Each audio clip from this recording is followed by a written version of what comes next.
인사하겠습니다. 샬롬. 샬롬, 반갑습니다. 오늘 말씀의 제목은 실족치 말라 말씀으로 오늘 은혜를 보시고 실족치 말라.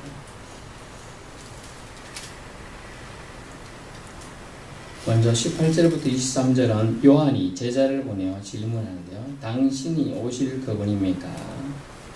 라고 질문합니다. 사실 요한이 몰랐을까요? 알았을 겁니다. 하지만 오늘 실족이라는 단어를 보면요, 그 단어는 원래 실망이라는 단어하고 일맥상통합니다.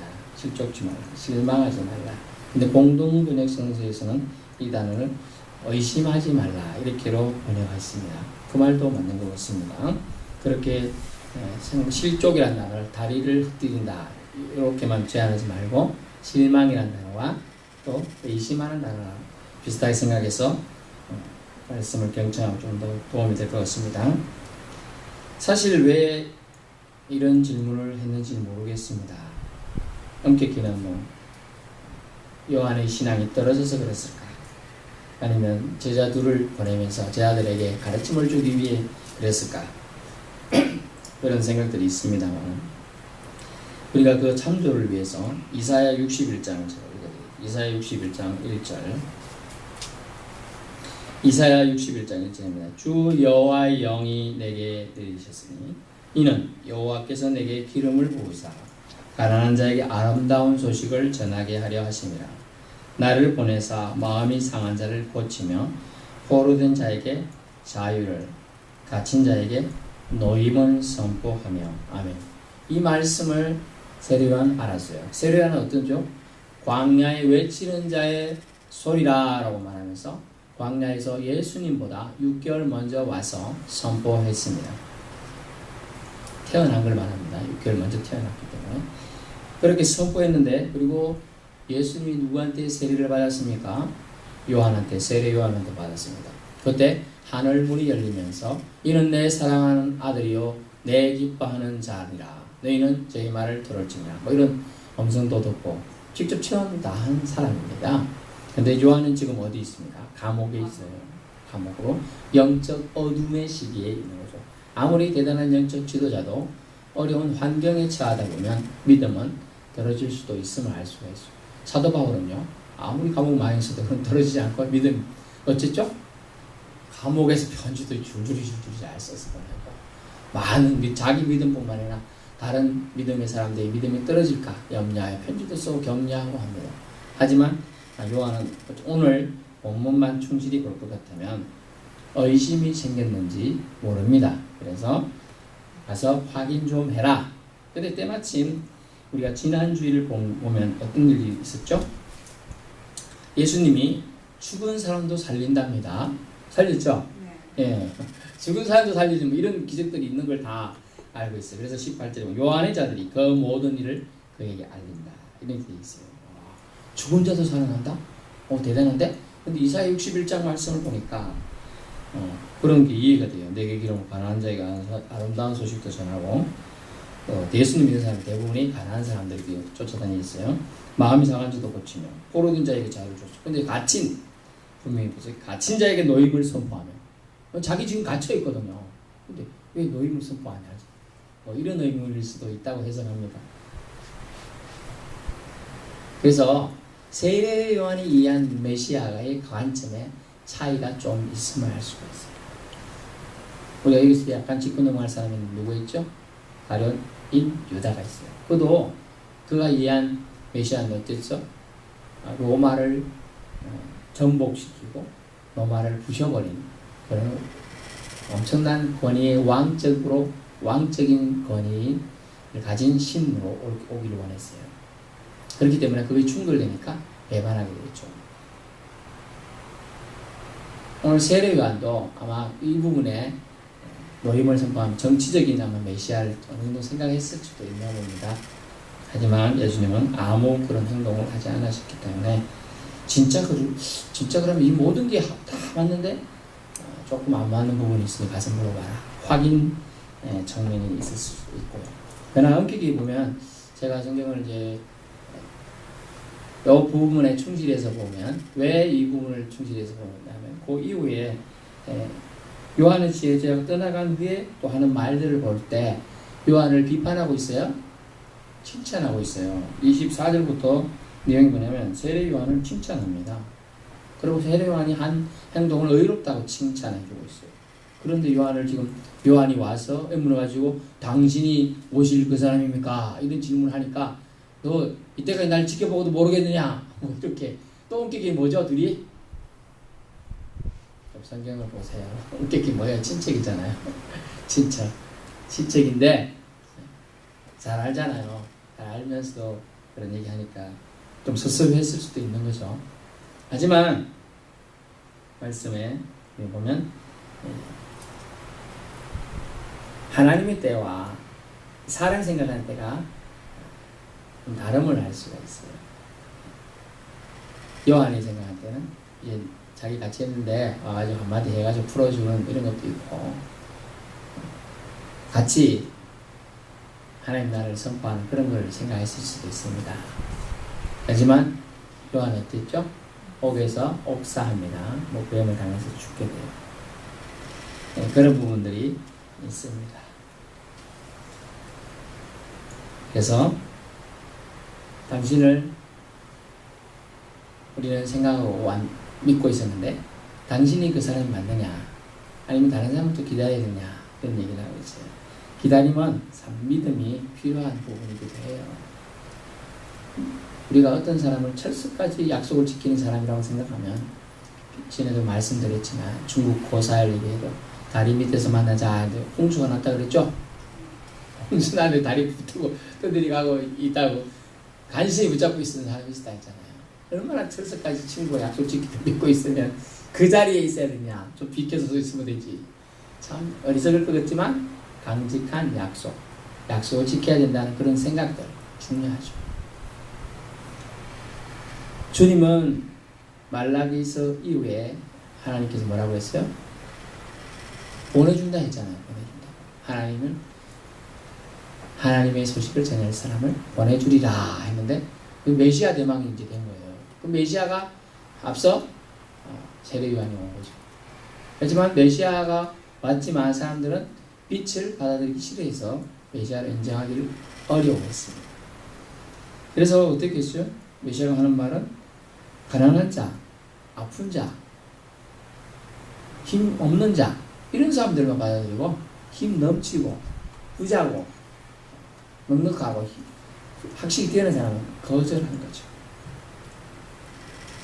그래서 그런데 짧은데도 오늘 예수님이 하신 일이 나오죠. 전에도 우리가 성경을 많이 반상을 하겠지만 예수님이 하신 일이 뭐가 있어요? 가르치며 전파하며 고치는 일을 했어요. 오늘도 21절에 본게 고치는 일을 하셨죠. 질병과 고통과 악기 들린 자를 많이 고치시며 또 많은 맹인을 고쳐요. 맹인은 눈이 안 보이는 거예요. 그럼 뭐죠? 육적인 거죠. 악기 들린 건 육적인 거예요? 귀신 들린 거예요? 육적인 거로 생각해요? 네, 그럴 수도 있어요. 하지만 정신 측면이 더 강한 게 악기 들린 거예요. 제주에도 이제 그런 서울에 있을 때 몇 명 만났고요. 봤습니다. 근데 중요한 거는 이거 기도하면 낫는다 이렇게 생각하고 기도 받으면 진짜 나갈 수도 있죠. 나가겠죠. 축사의 원칙에 의해서. 그러나 본인이나 누구나 믿질 않아. 그러면서 기도해 달라 그래. 아무 효과 없어요. 사실. 본인이나 주변 사람 중에 믿음이 강한 사람이 있어서 진정으로 받아들여야 가능한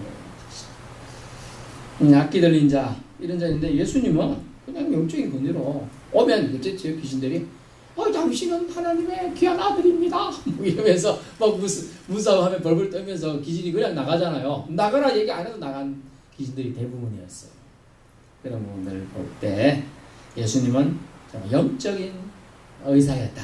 고치신다. 물론 육적으로 맹인이 보며 못 걷는 사람이 걷게 하고 나병 환자가 뭐예요? 운동병인데 집 무르고 막 이렇게 냄새도 나고 사람들이 싫어하는 겁니다. 근데 표현이 보세요. 깨끗함을 받으며. 여러분이나 저는 이제 서서히 늙고 가니까 별로 안 깨끗하잖아요. 애기들 피부 어때요? 바삭바삭하고 좋단 말이에요.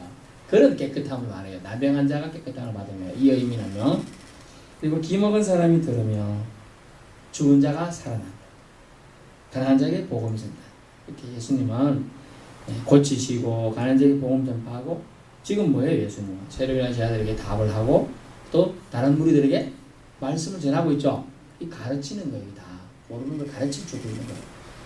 너 그것도 몰라? 막 이렇게 정대식으로 막 이렇게 하는 게 아니라 가르쳐주고 있다는 거죠. 그걸 이해하세요. 그리고 24절부터 이제 25절, 26절에는 질문으로 하고 있죠. 처음에는 세례요한이 제자들을 통해 가서 질문했는데 24절, 25절, 26절에는 예수님이 질문을 던집니다. 뭐 그들이 듣든지 안 듣지 예수님은 질문합니다. 요한이 보낸 자가 떠난 후 예수께서 무리에게 요한에 대해 말씀 24절에 너희가 무엇을 보려고 광야에 나갔더냐라는 질문을 던지게 돼요. 왜 광야에 나갔을까요? 그렇죠. 말씀 들으러 나갔어요.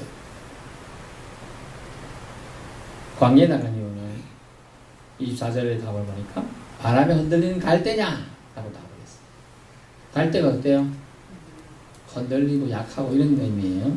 사람적으로는 그런 거. 또 자연적으로 보면 갈대 좋아하는 사람 있잖아요. 갈대까지 사진 찍고 막 경치 구경하러 갔느냐? 뭐 이런 의미도 돼요.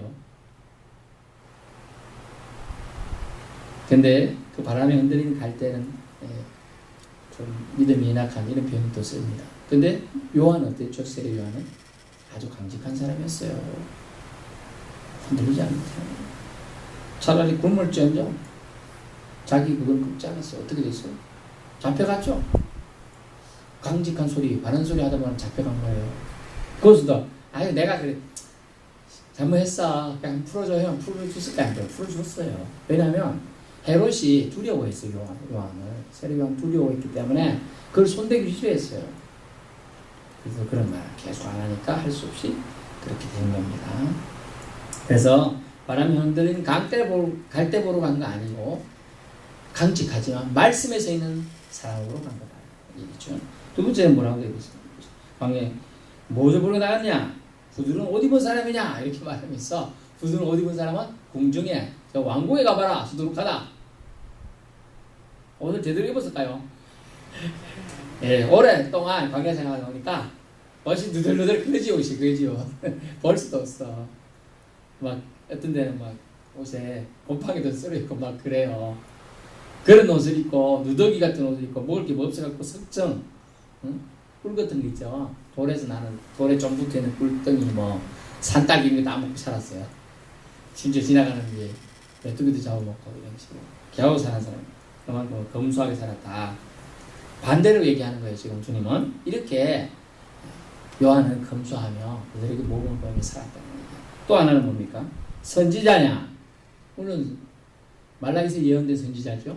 선지자지만 주님은 표현은 더 멋지게 26절에 보니까 제자보다도 여기는 이렇게 영어는 선지자보다도 더 훌륭한 이렇게 나와요. 더 강조했어요. 더 훌륭한 자니라. 그래서 요한을 칭찬하고 있다는 거죠. 예수님.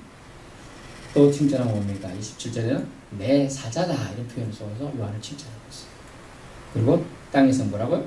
여자가 낳은 자 중에 요한보다 큰 자가 없다. 사모님도 그런 칭찬 들으면 좋겠죠. 칭찬 뭐 이런 얘기. 하지만 핵심은 그 말이 아니고 하나님 나라는 특히 작은 자라도 요한보다 크니라. 더 크다. 결국 요한을 보러 가는 것이 너희 목적이냐? 야, 그에 대해서는 안 된다는 거예요. 요한을 너무 모세를 너무 신봉하니까 어쩌겠어? 하나님이 데려가셨어요. 요한도 지금 엄청나게 주목받고 사실은 이제 그 사명이 예수님께로 가야 되잖아요. 가고 있어요. 근데 요한이 아직 살아있으면 하나님 뜻은 너무 하시다 할 수 있어요. 하지만 하나님 뜻은 이제 그 바톤을 예수님이 하셔야 된다. 의미로 이제 이렇게 감옥에도 가고 이런 의미가 있어요. 여러분 큰 관점에서 보시면 이해가 되는데 어떻게 보면 잔인하다. 잔인하죠. 평생을 하나님 말씀 붙잡혀서 일한 사람입니다. 그래서 28절에 해보니까 동의한 사람 나와요. 동의한 사람 뭡니까? 모든 백성과 세리들은 요한이 참 괜찮다 이렇게 얘기했어요. 왜냐하면 그들이 단서가 잡아서 요한의 세리를 받았기 때문이다. 생각하세요? 여러분이 누군가의 세리를 받았는데 그 사람이 가짜다 그러면 기분 좋아요? 안 좋아요? 안 좋아. 그래서 그런 의미가 지금 들어가는 거예요. 또 동의하지 않은 사람들은 바리새인과 율법교사들은 자기가 잘난 맛을 살고 또 실제로 지식도 뛰어났고 바리새인들은 어땠어요? 일주일에 몇 번씩 금식하고 정한 절기, 헌금, 11조, 소산물 다 드렸어. 실적 따져봐요. 콩도 반쪽까지 다 계산해가지고 콩 반쪽까지 갖다 놨어요. 아예 한쪽 내놓으면 되지 왜 반쪽 갖다 놓냐고. 정확하게 한다고요. 그게 정확한 것 같아도 정확하지 않은 거예요. 하나님이 세법 따져볼까요? 따져보면 계산 당할 사람이 없어요. 그렇게 하지 말고 이렇게 여유있게 넉넉하게 하야만 알 수가 있어요.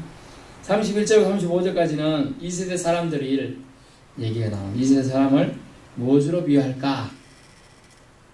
이거는 이 당시만 이제 국한된 게 아니에요. 사실은 따져보면 지금도 맞는 말씀이기도 합니다. 사실 성경은 어떻게 어느 장소 어느 시대에 적용하느냐에 따라서 아주 변화무쌍한 성경이 되는 것입니다. 그래서 경전인 거예요. 경전. 성경이죠. 세례요한을 2세대 사람들이 어떻게 보느냐? 떡을 안 먹어. 밥을 주식으로 안 한다. 저기 옛날에 밀가루 같은 거 만약 그 집에 주식이라면요, 그걸 안 먹는다는 거죠. 요즘 우리가 밥을 먹잖아요. 우리 어른들은. 요즘 애들은요, 밥 먹고 햄버거나 뭐 코코볼 이런 거 먹거든요. 그럼 우리 이해가 안 돼요, 잘. 그거 먹고 뭐 배가 차냐 이러고 이렇게 생각하는데 세례요한 때 사람들이 자기들은 떡을 먹는데 요 세례요한 떡을 안 먹어요. 또 포도주도 안 먹어. 포도주가 뭐라고요? 술이라 생각하지 말라고 뭐라고요? 음료수. 그냥 물 대신에 물이 나쁘니까 그 토양이기 때문에 물이 나쁘니까 정류하고 이렇게 되는 걸 먹는 거예요. 그런데 그 사람들은 뭐라고 했느냐? 세례요한은 이렇게 금검전략하고 검소하며 겸손하게 하나님의 뜻을 받들기 위해서 육신의 배를 채우지 않아서 이렇게 먹었으니까 살이 쪘을까요? 안 쪘을까요? 말랐어요. 비쩍 골랐어요. 그런 사람인데 지금 그렇게 말하고 있는 거예요. 그래서 어떻게 했느냐? 세례요한이 지금 비쩍 말랐으니까 사람들은 세례요한이 와서 복음을 전한 거 이것이 좋았어요. 독사의 자식들아 회개하라. 기회는 따가워. 하지마. 생각해보니까 그런 거 같아. 그래갖고 막 꺼내놓았어. 그래서 세례요한이 뭐 할 때는 반대 안 했어요. 사람들이. 좋다고 막 받아들였어요. 그런데 심지어 그들의 뒷담화는 뭐라고 했느냐? 33절에 너희 말이 귀신이 들렸다. 세례요한이 귀신이 들려가지고 제정신이 아닌데 미쳤다. 다른 표현이니까. 그래서 세례요한은 미쳤다. 미쳐가지고 떡도 안 먹고 포도주도 안 먹는 사람이다. 자기들이 먹는 거 그 사람이 안 한다고 그렇게 규정해버렸어요. 또 3, 4절에 인자는 와서 먹고, 인자는 여기서 예수님이에요. 와서 먹고 마시면 너희 말이 뭐라고 하느냐? 먹기를 탐하고 포도주를 즐기는 사람이요 세리와 죄인의 친구로다 하고 그렇게 하는 거예요. 그리고 이스라엘 사람들 결국은 뭐예요? 자기 보기에 표현이 어떤지 모르겠어요. 꼴 살아오면 다 싫다고 한 거예요. 지금 이 세대 사람들은 그런 형국에 있는 겁니다. 그런데 35절에 예수님은 지혜는 필라소피아라는 단어가 있는데 소피아라는 단어인데 여기서는 하나님 뜻이라고도 번역할 수 있고 또 저는 예수님이라고 번역합니다. 예수님은 자기 모든 자녀로 인하여 옳다함을 얻느니라. 뭡니까? 예수님 믿는 사람들로 인하여 옳다고 받는다는 거죠. 세상 사람들의 관점에서 이해가 되는 부분이 있고 안 되는 부분이 있다는 걸 알 수가 있어요. 결국 오늘 내용 세례요한의 제자들에게 예수님은 답변을 주시는데 직접적인 답변보다는 간접적인 답변을 줘요. 왜일까? 또 생각해 봤어요. 왜일까? 자, 이 질문을 오실 그가 당신입니까? 그러면 저 같은 이제 경상도 합법 사람들은 맞다 나다 이러면 되잖아요. 근데 그런 말 안 하고 6개 나아가서 예수님 안에 우리를 보내다 하라고 했습니다. 그러니까 예수님은 너희가 가서 보고 들은 것을 그대로 전하라 라고 하는 거예요. 참 어떻게 보면 예수님은 참 애매하신 분이기도 하고 솔직히 말해주면 좋잖아. 안 그래요? 근데 그렇게 하지 않는 우리는 그 뜻을 잘 정확하게 모릅니다만 그것을 통해 물론 이제 세례가 다 알았어요. 질문하고 바꿔서 다 알고 어떻게 하면 나중에 제 아들을 다 보냅니다. 안드레 그럼 알잖아요. 베드로 안드레 야고보 요한 뭐 하면서 노래 배우고 있잖아요. 안드레도 사실은 세례 요한의 제자예요. 가고 이렇게 다 합니다. 다 보내줍니다. 제 아들 다 보냅니다. 저분을 쫓아야 된다. 가르쳐주게 됩니다. 말씀의 결론입니다. 뭐냐면 우리가 어떤 일을 함에 있어서 세례요한처럼 이렇게 의심이 생길 때가 있겠죠. 여러분 신앙이 너무 좋아가지고 그런 적이 없나 봐요. 가끔 하나님 진짜 계신가 이런 생각 안 해봤어요? 안 해봤네요. 참, 정말 신앙이 좋으시네. 대부분 다 합니다. 그런 생각 한 번씩 합니다. 아니 하나님 계시다면 저도 한번 했다 그랬죠. 제가 존경하는 목사님이 사고로 돌아가실 때 왜 하나님이 살아계시다면 그분을 그렇게 돌아가시게 했을까? 사고로 50대 중반도 안 된 나이에 저는 그런 생각을 했어요. 막 원망도 했지요. 제가 한 3, 4개월 기다려. 저희 부친 돌아갈 때는 별로 그렇게가 없는데 그분은 돌아갔을 때는 정신적 충격이 빠져서 제가 엄청 헤맸습니다. 의심이 생길 때 어떻게 해야 될까? 그걸 의심을 자꾸 키우면 뭐가 되죠? 이제 불신이 됩니다. 불신이 되면 잘못하면 이제 믿음을 쉬게 되죠. 그 다음엔요 배반하기도 합니다. 그럴 바에는 차라리 요한처럼 의문이 생기면 가서 질문하라는 거죠. 그 질문 지금 예수님 안 보이잖아요. 어떻게 할래요? 성경을 뒤져보고 찾아보고 안 되면 이렇게 기도하라는 거예요. 기도하라는 거예요. 직접 저는 답을 못 줄지 몰라요. 거리가 있고 뭐 어색해서. 근데 하나님께서는 답을 직접 주신다는 거예요. 어떻게? 성경 말씀을 통하여 기도를 하면 성경 말씀을 생각나게 하시든지 누군가를 통해서 직관적으로 일러주시든지 방법을 가르쳐 주신다는 거예요. 그래서 의심을 키워서 자꾸 불신으로 가지 마시고 의심이 생길 때 주님 제가 솔직히 말하세요. 이런 부분 잘 안 믿어져요. 믿어질 믿음 주시든지 제게 확신을 주시옵소서 기도하실 수 있기 바랍니다. 또 하나는 뭐냐면 이 세대 사람들처럼 우리도 될까 두려워해야 된다. 이 세대 사람들 어떻게 했어요? 자기 편리대로 이연령 비연령 했다는 거예요. 코에 걸면 코걸이에 귀에 걸면 귀걸이로 했다는 거예요. 그런 신앙은 주님이 말하는 이 세대 사람들은 뭡니까? 신앙인이 아닌 거예요. 우리 교회야 뭐 아주 소수의 정예부대니까 이럴 분은 없지만은 큰 교회들은 어떻죠? 믿음이 좋아서 큰 교회 다니는 분들도 있겠지만은 대부분이 이권이 다 연결되어 있어요. 이권. 장사하는 분들은 큰 교회 가면 교인이 많으면 그거 다 뭡니까? 잠정적 고객이 돼요. 잠정적 고객. 하다못해 서점을 한다. 이왕이면 자기 교인 그 교우가 데 가서 산단 말이에요. 그런 것들 생각해서 한다. 그런데 그분이 진짜 신실하고 믿음이 좋아서 그러면 괜찮습니다. 그죠? 근데 그렇지가 않은 사람이 많다는 거예요. 실제로. 등록만 하고 이름만 올려놓고 매년 뭐 장사하는 그것만 딱 이름 뒤에 올려놓고 가물에 콩 나서 교회 오는 거죠. 주일은 또 바쁜데요. 이러잖아요. 그러면 안 된다. 그게 바로 이 시대 사람하고 뭐가 다를 바 있느냐? 구약에서 예수님이 하나님이 가장 싫어하신 너희 무리가 내 성전 마당만 밟을 뿐이라고 하는 그 질책이 그들에게 합당합니다. 마당만 밟아가 성전 마당만 교회 마당만 밟는 거예요.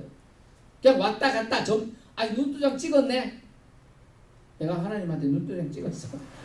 그거 안 하고 다 찍혀있어요. 집에. 이스라엘 사람 우리도 될 수 있어요. 되지 않으려고 우리는 주님은 이런 비유를 주시는 거예요. 비유. 심지어 뭐라고 합니까? 장터에 아이들이 앉아가지고 서로 부르는데 너희를 향하여 피리를 불어도 피리를 언제 부냐 하면 홀레 때 불었어요. 이스라엘 때는 지역에는요. 홀레 때 결혼식 때. 그런데 춤을 안 춰. 우리가 곡하일 곡은 이제 장례 때 했어. 근데 울질 않아. 뭡니까 이게? 엉터리라는 거예요. 이스라엘 사람들은 자기 마음대로다. 저 하나님과 관계없이 사는 일은 아주 빠르다, 재빠르다, 약삭 빠르다.